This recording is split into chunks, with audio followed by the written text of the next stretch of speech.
خلونا نبدأ بأول سؤال، والحقيقة أول سؤال مهم جدا، وأنا عارفة إن هو هيهم أسر كتير قوي، لأنه أحيانا أولادنا بيسألونا بعض الأسئلة اللي إحنا فعلا بنبقى مش عارفين نجاوب عليها. خلوني أقوله لكم. تقول: أنا زوجة وعندي ولد وبنت توأم عمرهم 7 سنين، كانوا مرتبطين بجدتهم من باباهم جدا، ومن وقت وفاتها وحصل لهم حالة غريبة جدا، ابتدت بأسئلة ما بقتش عارفة أرد عليها. هي تيتا اتوفت ليه؟ راحت فين؟ طب لما هو ربنا بيحبنا خد تيتا مننا ليه وهو عارف ان احنا بنحبها؟ هو ربنا بيموتنا ليه اساسا؟ قلت لهم بلاش الكلام ده اللي بتقولوه، اللي بيقولوا بيروح النار. من وقتها رافضين تماما الصلاة الا بالعقاب مني او من باباهم، واستغفر الله العظيم من كل ذنب عظيم. اكتشفت ان بنتي ابتدت تتفرج على فيديوهات لناس ملهاش دين ولا عقيدة، وانا مش عارفة ارد على اسئلتهم ازاي. نفسي الشيخ يفهمنا ويقول لنا نقول ايه لاولادنا الصغيرين لما يبتدوا يسالوا الاسئله الخاصه خصوصا بالذات الالهيه، وازاي نبطل نخوفهم من عقاب ربنا سبحانه وتعالى بالنار، ونحببهم في الدين ونحببهم في ربنا، مش ان هم يبقوا خايفين طول الوقت منه. يمكن سؤال مهم جدا هنطرحه النهارده ان شاء الله ضمن اسئله تانية كتير مع فضيله الشيخ عويضة عثمان امين الفتوى بدار الافتاء المصريه، وان شاء الله في انتظار تليفونات حضراتكم واسئلتكم. فضيله الشيخ سلام عليكم واهلا بحضرتك. وعليكم السلام، اهلا وسهلا.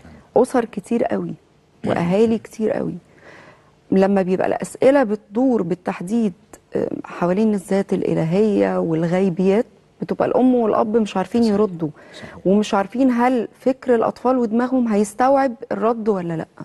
راي حضرتك ايه؟ بسم الله والصلاه والسلام على سيدنا وحبيبنا رسول الله وعلى اله وصحبه ومن اتبع هداه وبعد. الحقيقه في اسئله كتيره جدا فعلا بترد من الولاد تقريبا بدايه من هذه الاعمار واحنا طالعين كده، ممكن لحد مرحله الشباب مثلا، وبعد ذلك بقى بنخش لا ده بيبتدي هو يسمع ويشوف وهنا بيحصل خلل وينكر. بالضبط. لذلك دار الافتاء على فكره عملت ووحده حوار عندنا خاصه بهذه المسائل، الفت كتيبا في مثل هذه الردود. هذه الردود لها او هذه الاسئله لها ردود.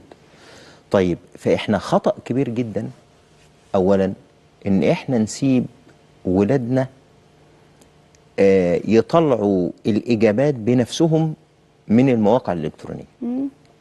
ده اكبر غلط. ده الشق الثاني من الحادثه اللي الولاد بداوا يبحثوا بنفسهم، هذا شق اخطر من الاول.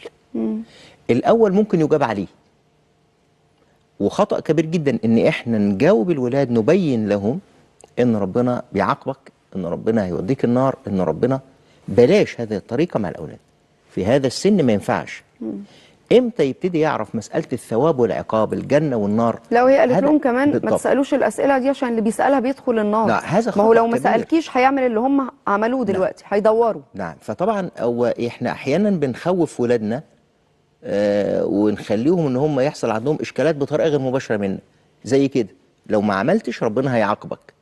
طب احنا ليه نتعامل مع الولاد بهذه الطريقه؟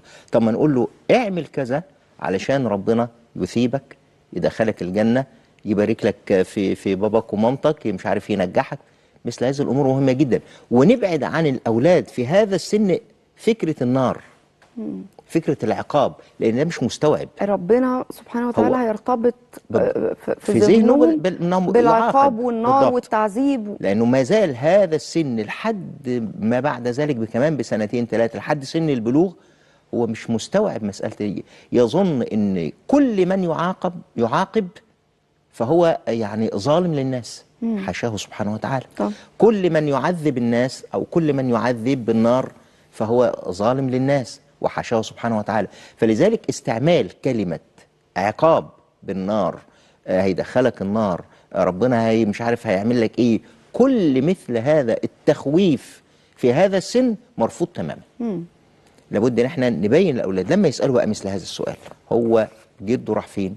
جدته الله سبحانه وتعالى ودهم لمكان افضل، احنا هنقابلهم بعد كده في المكان الجميل وفي النعيم اللي هم فيه وفي المتعة اللي بيتمتعوا بيها، وهنقعد معاهم ونلعب معاهم ونتكلم معاهم وناكل ونشرب معاهم.